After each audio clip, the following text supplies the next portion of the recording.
Sa isang karaniwang araw ng pasukan, si Haruka ay nakaupo mag-isa sa kanyang mesa dahil siya ay isang lubos na mapag-isa. Alam niyang loner siya, at sa totoo lang, natutuwa siyang mag-isa dahil ang isa pa niyang pagpipilian ay ang makipag-hangout kasama ang kanyang mga kaklase, at galit siya sa kanila. Mayroong isang grupo ng mga grupo sa klase, kabilang ang mga delinquent, ang mga sikat na babae, ang Jin Brothers, at pagkatapos ay ang ibang mga tao na walang pakialam. Hindi kabilang si Haruka sa alinman sa mga grupong ito, at ayos lang sa kanya yun dahil mas marami siyang oras para magbasa ng kanyang mga libro ng walang kaibigan, ngunit naantala ang kanyang session sa pagbabasa ng lumitaw ang maliwanag na liwanag sa ilalim niya. Mukhang may summoning circle sa ilalim ng mga estudyante, at saglit na natuwa si Haruka dahil alam niyang nangangahulugan ito na makakasama siya sa isang isekai adventure, ngunit pagkatapos ay napagtanto niyang masyado na siyang nagkakaroon ng screen time para sa isang loner, at kung may alam siya tungkol kay isekai ibig sabihin mababaliw siya kahit papaano. Hindi niya hahayaan ang kanyang sarili na maging biktima bago bumagsak ang GTA 6, kaya habang naglulod pa ang portal ay lumakad siya papunta sa pinto at sinubukang umalis. Sa kasamaang palad, ang pinto ay tila nakasarado ng mahika, kaya kahit anong puwersa ang gamitin niya, hindi siya makalabas ng silid. Ang portal ay halos tapos na sa paglolod, kaya ang kanyang mga kaklase ay nagsimulang maglaho, at may huling pagsisikap na maiwasan ang kanyang hindi sa mundong kapalaran. Nagpasya si Haruka na gumapang sa mga lagusan ng kisame upang hintayin ang summoning circle. Tumalon siya at nagawang gumapang papunta sa bubong ng klase, ngunit nang maisip niyang ligtas na siya, sinundan siya ng summoning circle sa bubong at nauwi pa rin siya sa pagpapatawag. Nakakainis na hindi siya maaaring manatili sa lupa, ngunit dahil alam na niya kung paano nangyayari ang ganitong uri ng bagay, inaasahan niya ang isang uri ng matabang hari o magandang prinsesa na magpapakita sa lalong madaling panahon at humingi ng tulong sa kanya o kung ano. Gayunpaman, hindi iyon ang nangyari nang makita ni Haruka ang isang kalbo na matandang lalaki na galit na ikinakaway ang kanyang mga braso sa paligid at nataranta nang makita si Haruka. Tila, ang matanda ay Diyos, at siya ang namamahala sa pagpapatawag at pinaalis na ang lahat ng mga kaklase ni Haruka sa kabilang mundo. Ngunit dahil may ideya si Haruka na magtago sa kisame, habang siya ay napatawag pa rin, ang kanyang pagpapatawag ay naantala kaya kailangan siyang ipadala ng Diyos sa kabilang mundo ng mabilis bago siya malagay sa gulo para sa gulo na ito. Sinabi niya kay Haruka na makakakuha siya ng mga kakayahan upang tulungan siya sa kabilang mundo, ngunit dahil huli na siya, napili na ang lahat ng magagandang kakayahan, kaya ang natitira na lang ay ang lahat ng mga natirang bagay na walang gusto. Upang maglista ng ilan, mayroon siyang opsyon na pumili ng mga kasanayan na katumbas ng Minecraft Villager, gambling dice, contact lens, at stake. At ang mas malala pa nito, limitado lang ang bilang ng mga kasanayan na maaari niyang piliin, kaya nagsimulang ilabas ni Haruka ang kanyang galit sa Diyos sa pagpapatawag sa kanya dito at ang natitirang mga kasanayan sa basura. Alam ng Diyos na nag-ulo siya, pero hindi siya nagtapos sa God University para lang sigawan ng high schooler. Kaya't sinabi niya kay Haruka na ibibigay niya sa kanya ang lahat ng natitirang kasanayan sa basura bilang paghingi ng tawad, ngunit ayaw na niyang makita pa rito ang kanyang pangit na mukha, kaya agad niyang ipinadala si Haruka sa kabilang mundo. Astig na magkakaroon siya ng higit pang mga kasanayan kaysa sa karaniwan, ngunit hindi yun nakakatulong sa kanya kung itatapon siya sa kakahuyan sa sandaling dumating siya. Hindi pa siya nakatira dati sa kakahuyan at wala siyang mga supply, ngunit pagkatapos ay napansin niya ang isang pouch sa sahig at lumalabas na bahagi ito ng kasanayan ng Minecraft Villager at ang pouch ay nagbibigay daan sa kanya na mag-imbak ng walang limitasyong bilang ng mga items sa kanyang inventaryo. Mayroon ding isang grupo ng mga starter gear doon, kaya hindi bababa sa Haruka ay hindi gagawin ito ng walang kagamitan. Pagkatapos niyang makuha ang kanyang mga gamit, nagpasya siyang suriin ang kanyang mga estatistika, ngunit salamat sa mga dice sa pagsusugal, kailangan niyang gamulong ng isang numero upang makakuha ng mga stat na puntos. Sumama lang siya dito at ibinato ang dice sa lupa, kaya ang resulta, nauwi siya sa score na M at wala siyang ideya kung ano ang ibig sabihin ng M, kaya nagpasya na lang siyang ilagay ang lahat ng M points sa lock stat niya. Nagulat siya nang buksan niya ang kanyang window ng stat, ang kanyang lock stat ay ganap na max out, kaya hinihiling niyang gamitin niya ito sa mas mahusay. Patuloy siyang tumitingin sa kanyang mga estatistika at sa kanyang sorpresa, bukod sa lahat ng mga kasanayan sa basura, talagang nakakuha din siya ng dalawang natatanging kasanayan. Dahil isa siyang loner sa Earth, hindi siya makakagawa ng party sa mundo kahit na gusto niya, ngunit ang kapalit, ang kanyang pangalawang kasanayan ay nagpapahintulot sa kanya na pilitin ang mga halimaw na pagsilbihan siya dahil hindi siya makakagawa. Anumang kaibigan kung hindi man. Medyo nabigo si Haruka na hindi ka magkakaroon ng pagkakataong gumawa ng isang tagak para sa kanyang sarili, ngunit kung ano ito. Sa ngayon, mas nababahala siya sa katotohanang wala siyang nakikitang kaklase niya sa malapit at kakaiba iyon dahil ito raw ang starting location, but then again, wala siyang pakialam sa mga ito noon, kaya bakit niya ito aalalahanan? Sila ngayon sa ngayon, kailangan niyang tumuon sa pagkuha ng mga supply para mamuhay siya ng magandang buhay dito sa kakahuyan, ngunit mas madaling sabihin yun kaysa gawin kapag halos wala na siyang nakikita sa lahat ng mga puno sa daan. Sa bilis na ito, hindi magtatagal bago niya sinasadyang mabangga ang isang halimaw, at kung mangyayari iyon, siguradong patay na siya. Noon pa lang, naalala ni Haruka na siya ay may kasanayan sa contact lens, kaya't isinuot niya ang mga contact lens at bigla niyang nakikita ang lahat ng uri ng impormasyon tungkol sa kanyang kapaligiran. Lumalabas na ang mga contact lens ay may kasamang in-bull appraisal skill, at kasama nito, madali niyang natatawid ang kagubatan at nakahanap ng ilang mushroom na makakain niya nang hindi namamatay. Nagpasya siyang pumili ng ilan, at salamat sa kanyang bag ng taga-nayon, maaari niyang dalhin ang lahat ng gusto niya. Pagkatapos ay pumunta siya sa malapit na ilog at ginamit ang kanyang bag para kumuha ng kaunting tubig na maiinom. Ngunit kapag natapos na niya iyon, iba na ang nakapansin sa kanya, kaya gumala siya pabalik sa kagubatan kung saan nakahanap siya ng isang maliit na kuweba. Mukhang masyadong interesante para hindi niya pansinin, kaya nagdasal si Haruka kung sakaling may halimaw dito na aatake sa kanya, at pagkatapos nito, sinimulan niyang tuklasin ang kuweba. Sa kabutihang palad, mukhang walang anumang mga halimaw dito, at ang lugar na ito ay medyo maluwang, kaya nagpasya siyang gawin itong kanyang base ng mga operasyon. Naglabas siya ng tent at magic lantern mula sa kanyang bag para mag-set up ng kampo, pagkatapos ay nagpatuloy siya sa pagsisindi ng maliit na apoy gamit ang kanyang salamangka na kinokontrol ng temperatura para manatiling mainit siya magdamag. Nagkataon, ang paggamit ng kanyang magic sa temperatura ay minsang nagpahintulot sa kanya na magbukas ng bagong apoy, at ang pagiging maingat sa mga halimaw ay naging dahilan upang magkaroon din siya ng ilang mga kasanayan sa pagtuklas, ngunit ang tanging kakayahan sa pag-atake ni Haruka ay isang stick, kaya kailangan pa rin niyang mag-isip ng paraan para ipagtanggol ang kanyang sarili. Kinaumagahan, nagising si Haruka na may pagkayamot, kaya kinakabahan siyang umalis sa kanyang tolda, at sa kanyang kiganhawahan, mukhang walang anumang pag-atake ng halimaw sa magdamag. Ligtas siya lahat salamat sa mga anti-monster na katangian ng kanyang walang kwentang mga item sa kasanayan, ngunit kahit naligtas siya sa pinsala, hindi ito nangangahulugan na ligtas siya sa kanyang gutom, kaya't naglabas siya ng kawali at nagluto ng ilan sa mga kabute na kanyang nakalap kahapon.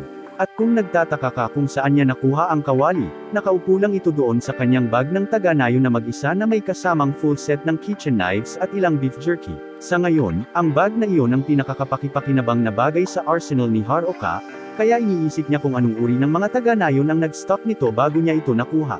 Sa anumang kaso, ngayong kumain na siya, kailangan niyang malaman kung ano ang kanyang gagawin mula ngayon, kaya't tumungo siya sa labas at naglakad-lakad ng kaunti para makapag-isip. Sa ngayon, gagana ng maayos ang kuwebang iyon bilang base ng mga operasyon, ngunit kailangan pa ring mag-alala ni Haruka tungkol sa paghahanap ng mapagkakatiwalaang mapagkukunan ng pagkain at paggawa ng mga hakbang sa kaligtasan laban sa anumang mga halimaw na maaaring sumubok na umatake sa kanya sa mundong ito. Sa kabutihang palad, sa kanyang mga contact lens, hindi siya dapat maging mahirap para sa kanya na kumuha ng sapat na pagkain upang tumagal ng ilang sandali dahil nakahanap siya ng higit pang mga kabute at ilang mga halamang gamot halos kaagad, ngunit kailangan pa rin niyang mag-isip ng solusyon sa kanyang problema sa halimaw. Sa sandaling iyon, nagsimula ang kakayahan ni Haruka sa pag-detect, at napansin niyang may nangyayari sa malapit.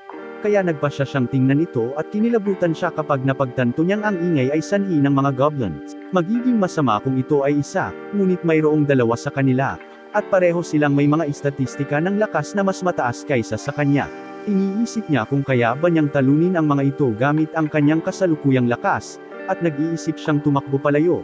Ngunit ang katotohanan na siya ay nakatira sa kagubatan na ito ay nangangahulugan na sa kalaunan ay kailangan niyang labanan ang duwende kung gusto niyang mabuhay.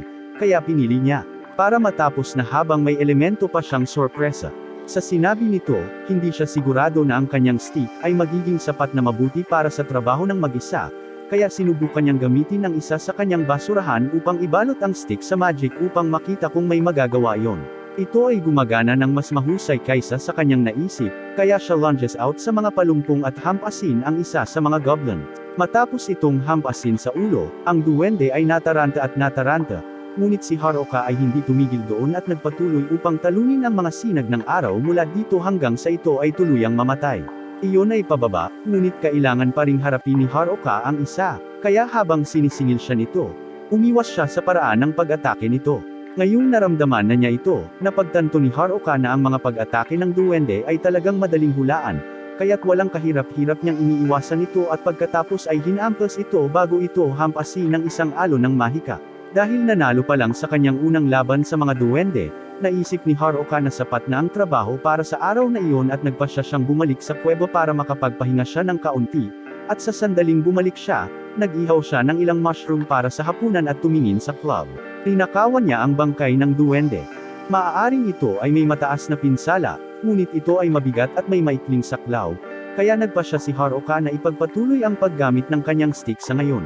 Pagkatapos ay tiningnan niya ang iba pa niyang stats at sa kanyang sorpresa, nagawa niyang mag-level up mula sa laban niya ngayon at hindi lang iyon, nag-double ang lahat ng kanyang existing stats bilang resulta. Sa susunod na umaga, nagising si Haruka at nag-aalmusal gaya ng dati, ngunit nagsisimula na siyang magkasakit ng walang kinakain kundi mga kabute sa lahat ng oras. Talagang gusto niyang makakain siya ng karne dito, ngunit kailangan niyang matutunan kung paano manghuli para magawa iyon at bago iyon, kailangan muna niyang matutunan kung paano pagandahin ang kanyang sarili.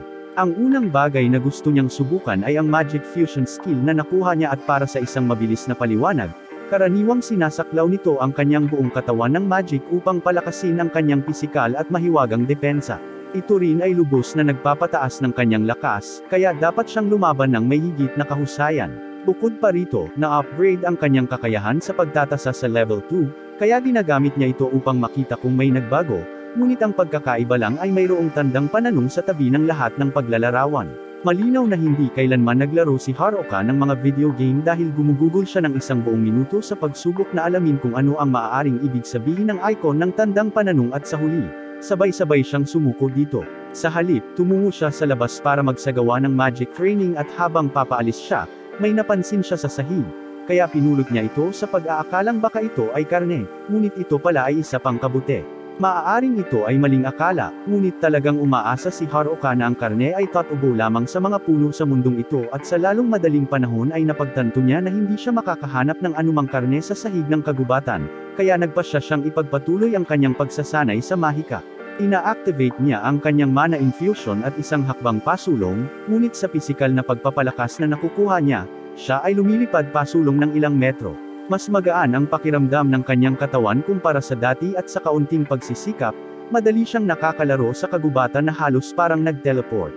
Higit pa rito, ang kanyang dexterity ay lubos na pinahusay din, kaya siya ay maaaring gumalaw at humampas sa mga bagay ng may katumpakan. Ang unang bagay na ginagawa niya sa kanyang pinahusay na lakas ay hammonin ang dalawang random na goblin, at hindi katulad kahapon, nagagawa niyang patumbahin ang duwende sa isang hit. Talagang kumpiyansa siya sa kanyang bagong lakas, kaya sa tingin niya ay mas marami pa siyang mga duwende. Ngunit kapag nakita niya talaga ang isang grupo ng 3 goblins, nagsimula siyang magdadalawang isip at dahan-daang umatras bago siya tumalon. Siya ay nagpasya na siya ay nagtrabaho ng husto para sa araw na ito at bumalik sa kanyang kuweba, para makapagsanay siya ng kanyang mahika. Ipinagpatuloy niya ang gawain ito at nagsasanay sa pakikipaglaban sa araw, at sa gabi. Sinimulan niyang pag-usapan ang kanyang mahika upang makita kung ano ang maaari niyang gawin dito. At tila, maaari siyang gumawa ng mga coffee table. Sa pamamagitan ng pagsunod sa nakagawiyang ito, nagagawa ni Haruka na maka-on a shot sa isang goblin at lumikha ng tamang mesa gamit ang kanyang magic crafting, kaya ginamit niya ito upang gumawa ng gate para sa kanyang kuweba para makalabas siya sa gabi, at ibig sabihin, siya maaari ng manghuli. Hinahabol niya ang isang kuneho, dahil matagal na siyang hindi nakakatikim ng karne. Ngunit nang sa wakas ay maabyutan niya ito at magsisimula na siyang magluto, may napansin siyang iba sa malapit. Sa una, iniisip niya na ito ay isang duwende na sa karagdagang inspection, nalaman niya na ito ay isang bagay na mas malala pa. Iyon ang mga delinquent mula sa kanyang klase, at talagang ayaw niyang makipag-ugnayan sa kanila, kaya't balak niyang tumakas sa kabilang direksyon, ngunit sa pagsisimula niyang patungo doon, napagtanto niyang nandito rin ang mga sikat na babae, kasama ang Gym Brothers at ang mga nerds. Sa tingin niya ay hindi ganoong kalala ang mga nerd, dahil paminsan-minsan ay nakakasama niya ang mga ito sa paaralan, pero ayaw pa rin niya itong kausapin. Sa wakas, napansin niya ang grupo ng student council na may kinatawan ng klase, at bagamat ayaw niyang makihalubilo sa mga tao sa kanyang klase, kailangan niyang aminin na ang kinatawan ng klase ay palaging mabait sa kanya, kaya ito ang magiging least may magagawa siya para ibalik ang kabaitan na yon, kahit kumusta lang. Panandali niyang pinag-iisipan ang paglalahad ng sarili at pakikipag-usap sa kanya, ngunit muli, ayaw niyang sirain ang nag-iisang buhay na mayroon na siya, dahil walang nakakaalam na narito siya. May pagkakataon siyang mapag-isa tulad ng dati niyang gusto. Walang idle chat, walang buwis, at walang mang-iinis sa kanya, kaya ayaw niya talagang guluhin yun sa pakikipag-ugnayan sa mga kaklase niya dahil medyo nakakainis na sila. Kaya naman opisyal na siyang nagpasya na hindi niya papansinin ang kanyang mga kaklase at mamuhay ng mag-isa para masakop niya ang mundong ito ng mag-isa. Pagkatapos ay dumiretso siya sa isang bush para itago ang sarili habang papalapit ang mga delinquent, at isa sa kanila ay maaaring sumumpa na may narinig siyang tao sa direksyong ito, at napapikit siya sa mga palumpong pinagtataguan ni Haruka. Ngunit habang sinusuri niya ang loob, lahat siya finds is the bunny, kaya siya at ang iba ay nagpatuloy sa paglalakad. Nakahinga si Haruka na hindi nila siya natagpuan, ngunit nagpasya siyang sundan sila para malaman niya kung may pinaplano sila. Siya ay nakikinig ng mabuti, dahil ang mga delinquent ay may mataas na intelektual na pag-uusap tungkol sa dibdib ng kanilang class VP, at si Haruka ay nabigo dahil naisip niyang may matututunan man lang siyang kapakipakinabang mula sa kanila. Nang walang batas na pipigil sa kanila, medyo nag-aalala si Haruka tungkol sa maaaring gawin ng mga delinquent sa mga babae, ngunit sigurado siyang pipigilan ng class rep ang anumang sinusubukan nilang gawin dahil lagi niyang ginagawa. Gayunpaman, hindi nagtagal ay narinig ni Haruka ang pag-uusap ng mga delinquent tungkol sa paggamit ng isang merito na tinatawag na tinako para sa kanyang kakayahan upang magawa nila ang anumang gusto nila.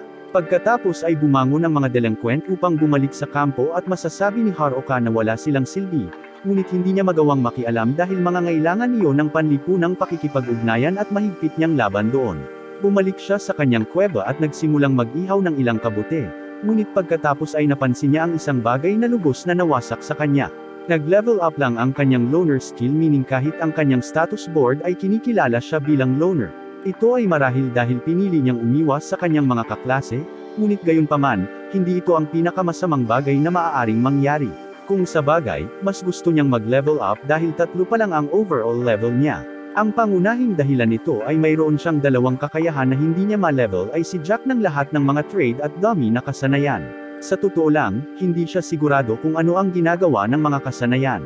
Ang Jack of all trades ay malamang na nangangahulugan na siya ay magiging mahusay sa karamihan ng mga bagay na sinusubukan niya, ngunit hindi siya kailanman magiging isang master sa anumang partikular na craft, at iyon ay medyo prangka.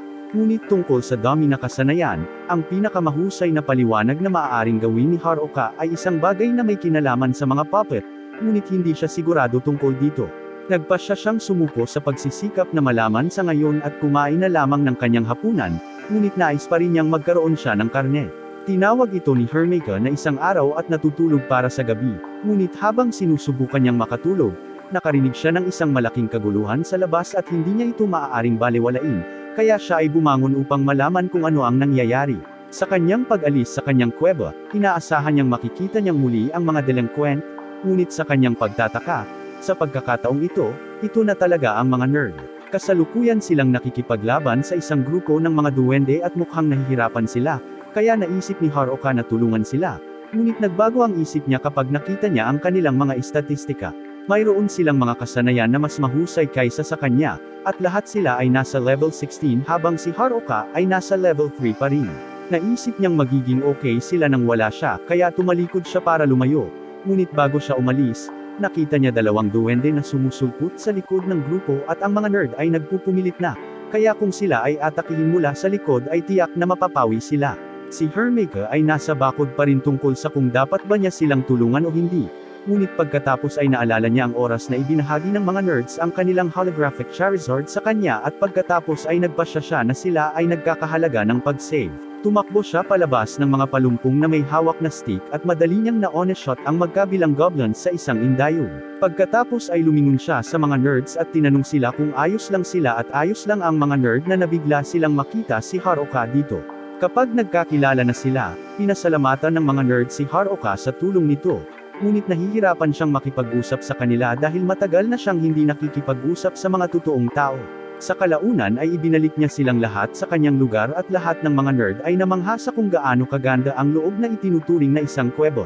Ipinaliwanag ni Haruka na natuto siya ng kaunting earth magic at crafting para tumulong sa remodeling, ngunit iniisip pa rin ng mga nerd na kahanga-hangang ginawa niya ang lahat ng ito ng mag-isa.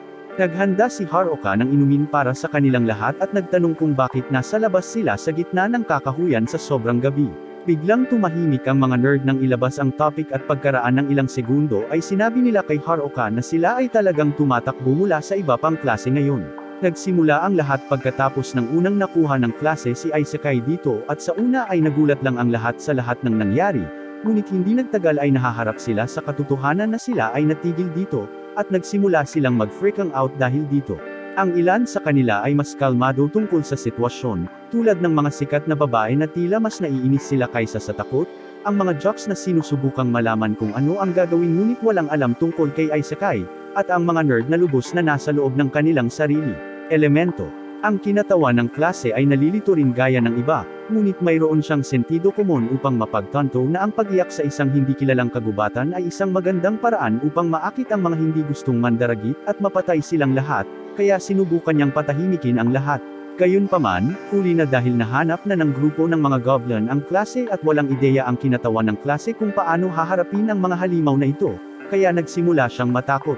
Nababaliw na rin ang iba, kahit ang mga delinquent, pero alam ng mga nerds na kailangang may humawak nito, kaya lahat sila ay nag-activate ng kanilang mga kakayahan upang maalis nila ang mga duwende. Sumama ang mga Jim Brothers para tumulong at hindi nagtagal, natalo na ang lahat ng goblin, ngunit hindi pa rin ligtas na lumabas dito, kaya nakuha ng class rep ang atensyon ng lahat, at sinabing dapat silang lahat ay humanap ng lugar na ligtas na matutuluyan bago sila atakihin muli.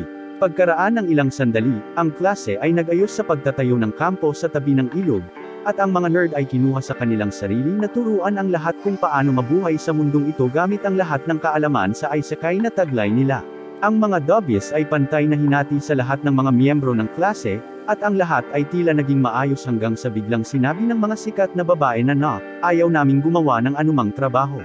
Sinubukan ng kinatawan ng klase na kumbinsihin sila na kailangan ang trabaho, at ang kailangan lang nilang gawin ay tumulong sa pag-set up ng mga tolda, ngunit ayaw lang ng mga babae na abalahin ito. At dahil walang ginagawa ang mga sikat na babae, napagpasyahan ng mga delinquent na sila ay magiging tamad din, na iniiwan ang class rep at ang mga nerd na gawin ang lahat ng gawain. Higit pa rito, ang mga nerd ay nagsagawa ng kanilang paraan upang mahawakan ang lahat ng mga halimaw na susubukan na umatake sa kampo, at habang tila napakaraming trabaho, kailangan nilang gawin ito para sa kanilang sariling kapakanan. Bumalik sa puting silid, nakita ng mga nerds ang dalawang partikular na nakakagambalang kasanayan na napili. Ang isa ay ang charm spell na nagbibigay ng kontrol sa mga tao, at isa pang nakakabahala ay ang puppeteer skill, na halos pareho ang ginagawa. Alam nila na ang isa sa mga delinquent ay nagtataglay ng husay sa pagiging puppeteer, kaya ang mga nerds ay gustong mag-level up ng mabilis upang maipagtanggol ang sarili laban sa mga delinquent. Gayunpaman, sa gabi, ang mga delinquent ay lalabas at papatayin din ang mga halimaw, ngunit para lamang sa kapakanan ng pag-level up upang magamit nila ang kanilang mga kakayahan.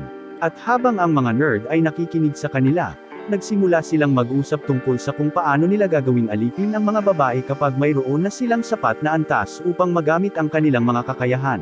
Napagtanto ng mga nerd na mga ngahulugan ito ng maraming problema, kaya pinuntahan nila ang kinatawan ng klase tungkol dito.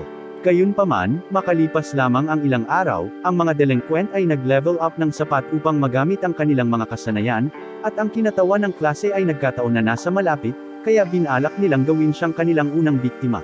Gayunpaman, napunta sila sa pagtalon ng mga nerd, at sa sandaling sila ay nahulog, ang kanilang mga kasanayan ay nabuklod, upang hindi sila makapagdulot ng anumang pinsala. Ngayon, ang mga delinquent ay karaniwang walang kapangyarihan, at tulad ng iyong inaasahan, ang mga batang babae ay hindi kinuha ito ng mabuti nang malaman nila ang tungkol sa plano na ginawa ng mga delinquent, kaya ang mga delinquent ay pinalayas sa kampo. Matatapos na sana yun, pero maliit lang ang mga delinquent, kaya noong gabing iyon, habang wala pa ang mga nerd para bugbugin sila, inatake sila ng mga delinquenteng kampo para lang guluhin ang lahat at napunta sa lupa ang lahat. Nang wala nang natira, ang mga delinquent ay umatras pabalik sa kagubatan, at sa oras na bumalik ang mga nerd sa kampo, sila ay nawasak ng matuklasan na ang lahat ng kanilang pagsusumikap ay nawasak. Ang mas masahol pa, sinisi sila ng mga sikat na babae sa lahat ng pagkawasak at binibigyan sila ng napakahirap na oras para sawayin ang mga delinquent. Ang kinatawan ng klase ay tumayo para sa kanila at pinaalalahanan ang lahat na ang mga nerd ang tanging dahilan kung bakit sila nabubuhay dito sa ngayon, at ang mga nerd ay na-appreciate ng class rep na nakatalikod, ngunit hindi na sila maaaring gumugol ng isa pang minuto sa isang kamelyo na puno ng mga taong walang utang na loob, kaya naman tumakbo silang lahat. Matapos marinig ang buong kwento, masama ang pakiramdam ni Haruka para sa kanila, kaya nagpasya siyang mag-host ng isang piging ng mushroom para sa kanila ng gabing iyon. Talagang nasiyahan siyang gumugol ng oras sa ibang mga tao ng isang beses, ngunit sa susunod na araw ang mga nerd ay kailangang umalis dahil nagplano silang magtungo sa ibaba ng Agus upang maghanap ng isang nayon at simulan ang kanilang buhay bilang mga adventurer.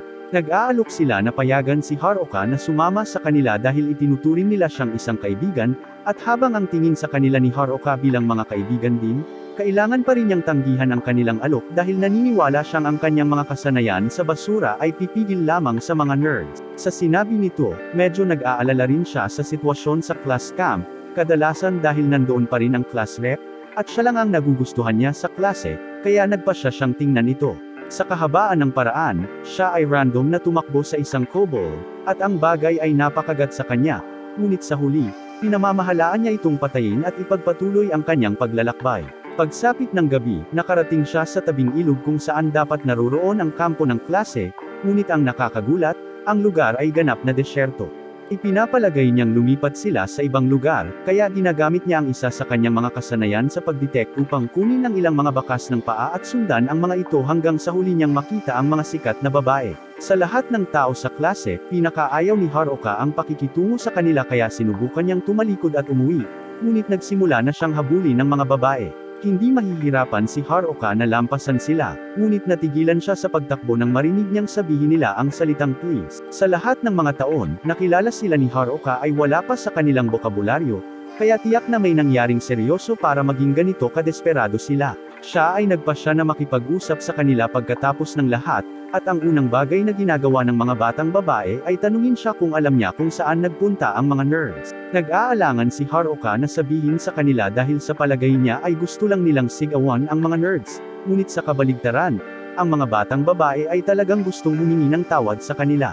Napagtanto na nila ngayon kung gaano kalaki ang ginagawa ng mga nerd para sa kanila at taos puso nilang gustong bumawi sa paraan ng pakikitungo nila sa kanila. Ngunit sa ngayon ay matagal nang wala ang mga nerd, kaya walang paraan na maabutan sila ng mga babae. Sa simula, hindi sila makakalabas sa kagubatan ng mag-isa, at hindi nila kayang ipagtanggol ang kanilang sarili mula sa mga halimaw, kaya paano nila balak hanapin ang mga nerd? Tinanong niya ang mga ito kung mayroon silang desisyon na gawin ang anumang kinakailangan upang humingi ng tawad sa mga nerd. Ngunit ang mga batang babae ay humahagulgol sa pag-iyak dahil alam nilang mamamatay sila nang wala sa oras kung sila ay maiiwan sa kagubatan ng mag-isa. Nakiusap sila kay Haruka na turuan sila kung paano mabuhay dito, at nabigla siya sa biglaang kahilingan nila kaya pumayag siya nang hindi nag-iisip. Bilang isang resulta, ang kakayahan ni Haruka sa pagsupil ay nag-activate at bigla na lamang, ang mga batang babae ay naging kanyang masunuri na mga tagasunod. Ngayon ang lahat ng ginagawa nila ay blanko na tumitig sa kanya at tapusin ang mga halimaw sa tuwing nakikipag-away si Haruka, at pagkatapos ay hinugot nila ang mahiwagang kristal at iniharap ito sa kanya na parang mga tuta na naghahanap ng papuri.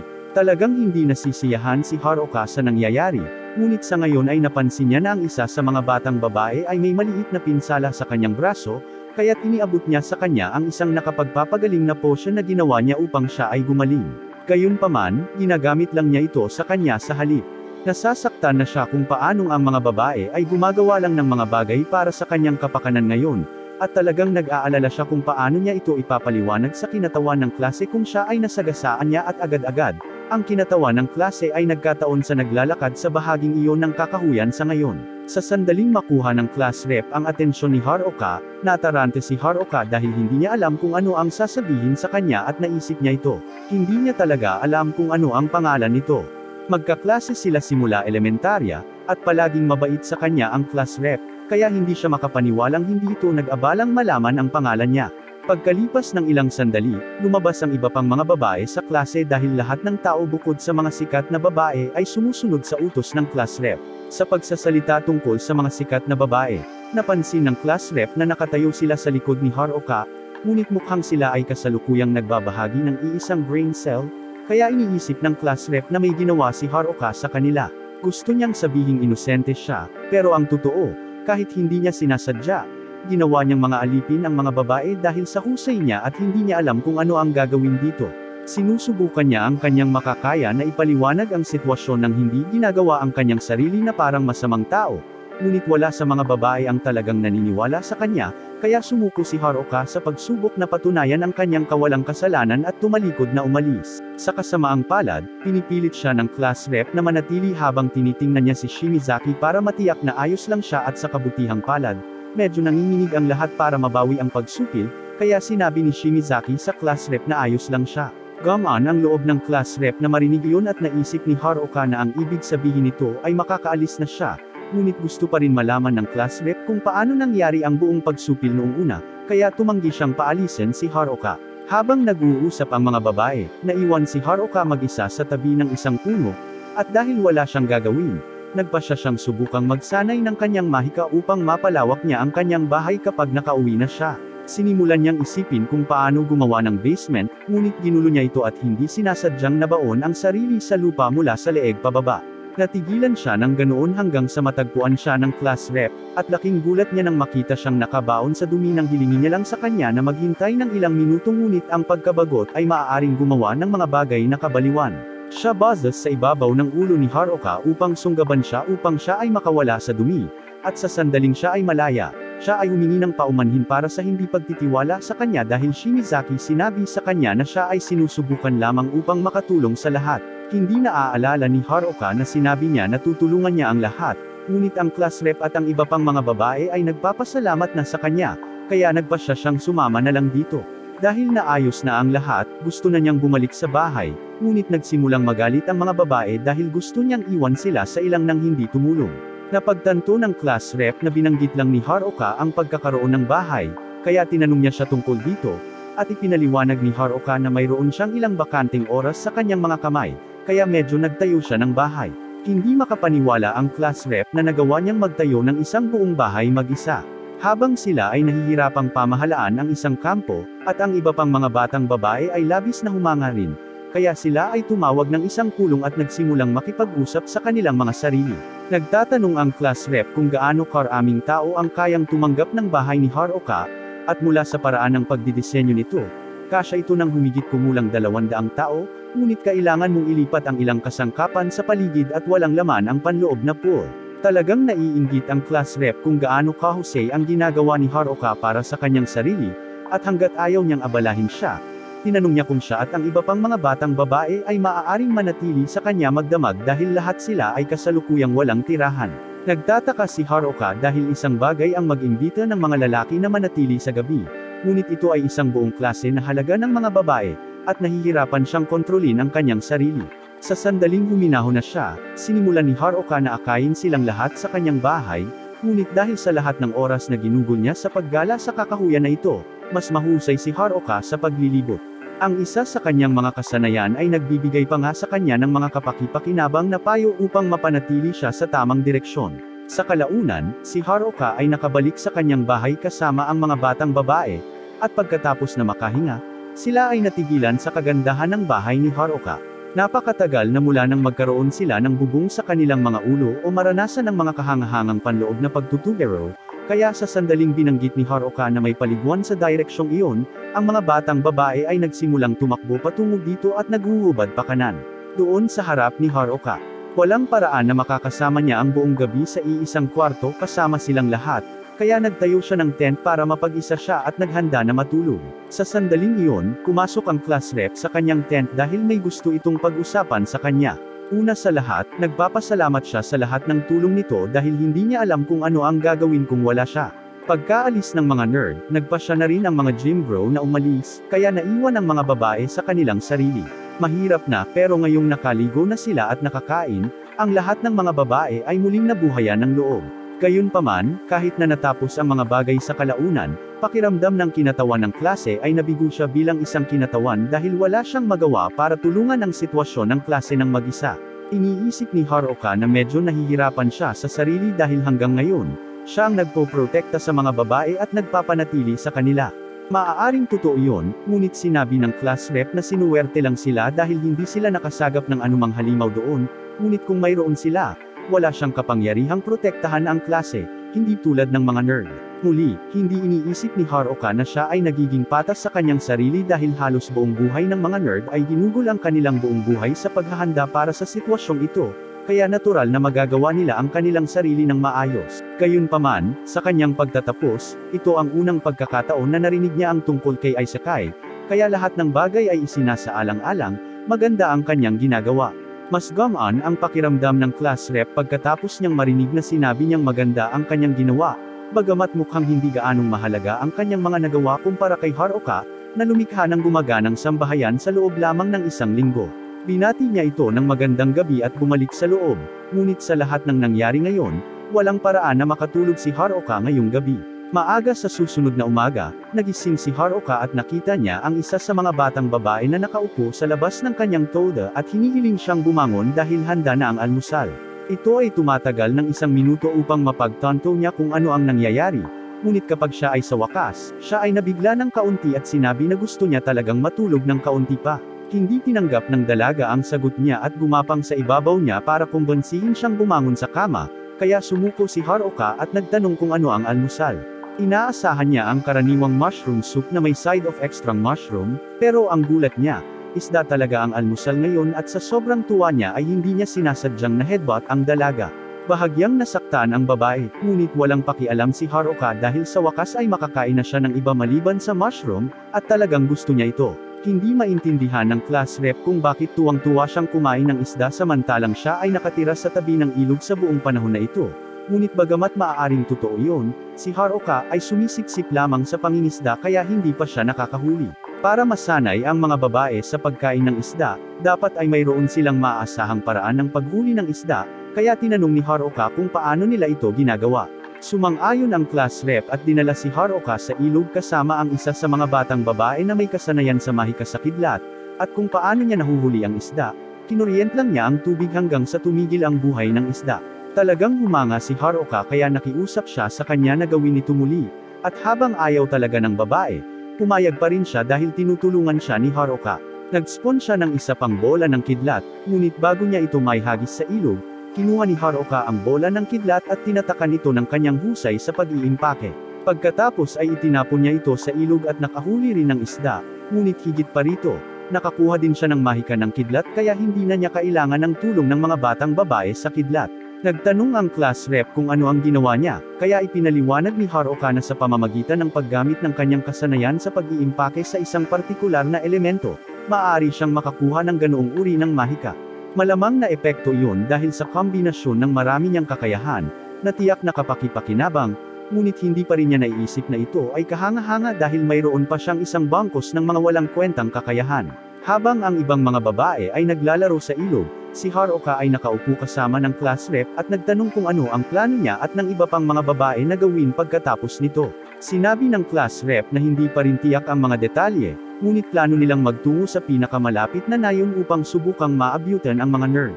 Gayunpaman, kakailanganin nilang mag-level up kung plano nilang makalabas sa kagubatan na ito ng mag-isa, kaya nag-aalok si Haruka na tulungan silang magsanay bago sila umalis. Makalipas ang ilang sandali, ang lahat ng mga batang babae ay natipon sa kagubatan at bago simula ni Haruka ang kanyang kampo ng pagsasanay, sinabi niyang gusto niyang malaman kung ano ang kanilang kasalukuyang mga antas. Sinabi sa kanya ng mga batang babae na ang kanilang mga antas ay nasa itaas ng 15, at si Haruka ay nagsimulang malungkot dahil siya ay nasa ikapito pa lamang pagkatapos ng lahat ng oras na ito sa kagubatan. Sa totoo lang, nagsisimula na siyang magduda na kailangan pa nga ng mga babae ang tulong niya sa simula, kaya nagpasya siyang bigyan sila ng isang maliit na pagsubok at itinakda sila upang labanan ang isang grupo ng mga kobold upang makita kung gaano sila kahusay. Iniisip ng mga babae na ito ay isang piraso ng cake dahil ang kobolds ay nasa level 6 pa lang, ngunit makalipas ang ilang sandali, lahat sila ay naibigay na sa kanila ang kanilang mga asno at sila ay bumaba na para sa pagbibilang. Ang mga batang babae ay walang ideya na ang mga kobolds ay talagang lalaban, kaya lahat sila ay bumalik upang muling pangkat at mag-isip ng isang bagong diskarte. At sa ilang kadahilanan, nagaganap ang pagpupulong ng diskarte sa magic tent ni Haruka. Kasya ang lahat dahil kayang lumawak ang tent ni Haruka, ngunit wala pa rin siyang ideya kung bakit nila piniling pumunta rito. Pagkatapos ng kaunting deliberasyon, bumalik ang mga babae at sigurado silang hindi sila magpapatalo sa pagkakataong ito. Natutuwa si Haruka na mukhang motivated sila, ngunit sa totoo lang hindi niya iniisip na mananalo rin sila sa pagkakataong ito. Kapag nakaalis na sila, nilapitan ng batang babae mula kaninang umaga si Haruka at sinabing gusto niyang humingi ng tawad sa kanyang inasal ngayong umaga. Sinadya niyang lumapit sa kanya para lang makita kung susubukan itong samantalahin ang sitwasyon kung bibigyan ng pagkakataon.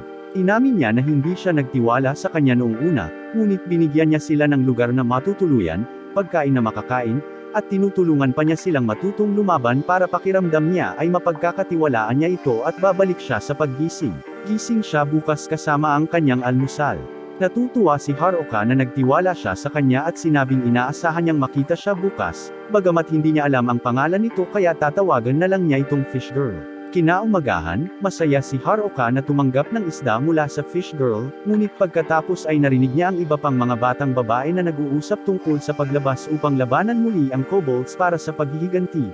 Ngunit bago sila makaalis, tinawag sila ng class rep at sinabing kailangan nilang magsanay, una dahil siguradong matatalo na naman sila kung babalik sa laban ngayon. Iminumungkahi niya na dapat silang magsanay sa pamamagitan ng pakikipaglaban sa mga duwende, ngunit kapag nagsimula na talaga silang makipaglaban sa mga duwende, hindi ito magiging maganda para sa mga babae.